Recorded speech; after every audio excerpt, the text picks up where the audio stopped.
My Father's work worldwide presents false witness. One thing that God hates the most. Let's look first in Proverbs, the Old Testament, right after Job and Psalms, right before Ecclesiastes. Proverbs chapter 6 and verse 16. Proverbs chapter 6, 16 through 19, King James Version. Verse 16, these things doth the Lord hate, yea, 7 are an abomination unto him, abomination unto him. 17, verse 17, a proud look, a lying tongue, and hands that shed innocent blood, a heart that devises wicked imaginations, feet that run swift, that be swift in running to mischief, a false witness that speaks lies, and he that sows discord among brethren. Notice now, a lying tongue and false witness are listed separately because they're not the same thing, and they both can sow discord unnecessarily, falsely, personally. And I have to say, I hate false witness much more than a lying tongue. For example, at church one day, I was feeling so bad because of a sledding accident which ripped out all the tendons and cartilage in my neck.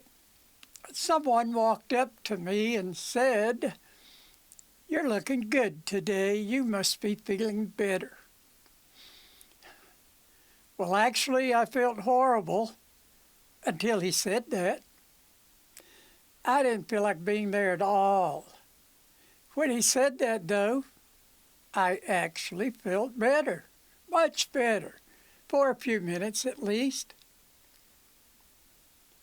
Now, I probably looked horrible, as you'd think you would when you're feeling really, really bad. But he made me feel better by saying that. I don't think he actually thought I looked better, but he said that to make me feel better, a positive reason. And it did. It did. Of course, I don't think it's ever okay to lie, even for a good reason. Whereas false witness is always bad. It's always bad. Never to make you feel better, nor to improve anything. It's always bad. It's always to do harm. To do harm purposely. On purpose. A false witness makes the best of friends hateful enemies. False witness rips apart loving families.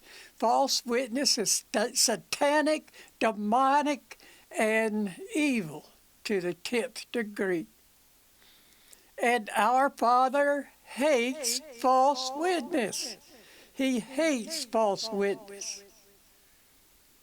And according to an article by Robert N. Kraft, Ph.D., this was in Psychology Today,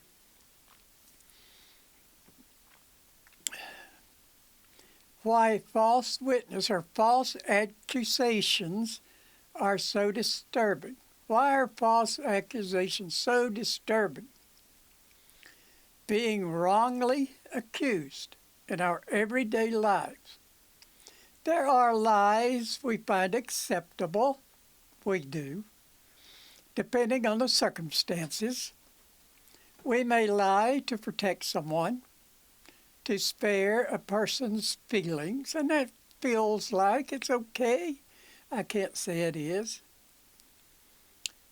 We might lie to bypass complexity in explaining a difficult incident or to avoid inconvenience. But only one kind of lie is momentous enough to be expressly forbidden in the Ten Commandments, and that is in Exodus in the Old Testament, second book of the Old Testament, right after Genesis.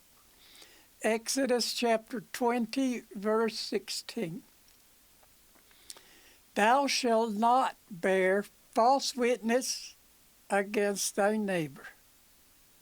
Then Proverbs, on over the 20th book in the Old Testament, right after Job and Psalms, right before Ecclesiastes. Proverbs 14, verse 5. A false witness will not lie. A faithful witness will not lie. Sorry about that. A faithful witness will not lie, but a false witness will utter lies. He will utter lies. Deuteronomy now. Deuteronomy is the 5th book of the Old Testament, right after Leviticus and Numbers. Deuteronomy chapter 5, verse 20. Deuteronomy chapter 5, verse 20. Neither shall you bear false witness against your neighbor. And back to Proverbs chapter 21, verse 28. The Bible is full of how God hates false witness. Proverbs 21:28, a false witness shall perish, but the man that hears speaketh constantly. Your false witness does harm, not just to the person who hears it, but it travels and it could destroy a person's reputation. It can drag them down. It can even cause them to commit suicide. It wouldn't be the first time. Still in Proverbs, this time in chapter 12, he that speaks truth shows forth righteousness, but a false witness deceit. Matthew, first book of the New Testament, chapter 15, verse 19. For out of the heart proceed evil thoughts, murders, adulteries, fornications, theft, false witness, and blasphemies. Hurtful words are expressions that can cause emotional pain, damage to self-esteem, the way a person sees himself or herself, and strain on relationships, even leaving lasting scars. Now, what makes words hurtful? Hurtful words, especially when they are false witness, are not just offensive language. They are phrases that attack a person's identity, intelligence, or feelings of personality or honesty. They can be intentional, such as insults or slurs, or unintentional, arising from careless speech, or jokes that belittle others. Using hurtful words often stems from anger, frustration, or a desire, and here's a biggie, a desire to feel superior. But they can prolong conflict and emotional pain rather than resolving it. What is it about putting someone down that makes us feel superior? It should make us feel inferior, absolutely inferior. It doesn't build us up, it puts us down. Now, common examples of hurtful words. And the great dragon was cast out this is in Revelation, speaking of Satan the devil.